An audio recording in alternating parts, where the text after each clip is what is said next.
5:14, and the premiere of Mad Men is back on air after a 2-year hiatus.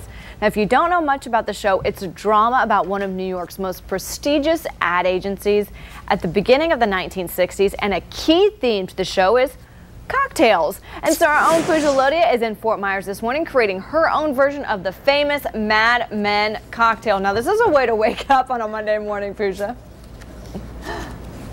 Lisa, I mostly watch Mad Men for the fashion, of course, but one thing that you cannot avoid on this show is the drinking. Cigarettes too, but we are not supporting that here on Fox 4 Rising. So, of course, we're talking about the drinking, which I guess we do support here on Fox 4 Rising a little tiny bit. So we came here to Fire Pit City Grill, and we've got Larry Genta. He is a master mixologist, bar mechanic, but he also goes by Smokey. I can call you Smokey, right? Absolutely. No, tell us I can call you Booze, right? Yes, you can. We're a team.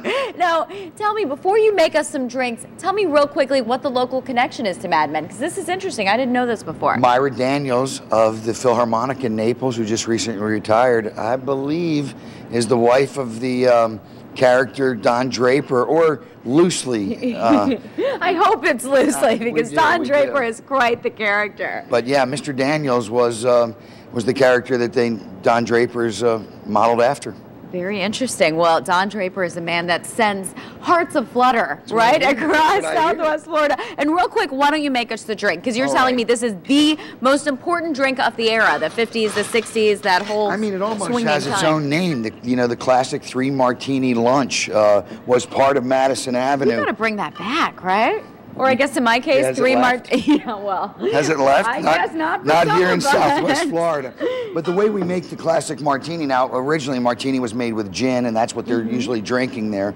But we're going to start with a little bit of vermouth, very little. You know, the amount of dryness, sweetness, extra dry martini would have very little vermouth. But we're going to use Smirnoff, because that's really what we drink today, is we drink vodka. Right. Smirnoff was the first vodka. We're going to put an ample pour of that. And that is quite the ample pour. Well, you got a bigger glass here. A martini, you got a bigger glass. We're going to add a little bit. And we're running out of time. How quickly can you make this? This is this is how you really tell olive juice in it. Shake, man. You know about James Bond said, "Shake, don't stir." And there it is, right? Our dirty martini of the morning. Dirty martini. Yes, there it goes. No, please start. It's going to be a great morning, Lisa. Mad Men. No kidding. I think Pooja's going to be very happy by the end of the show.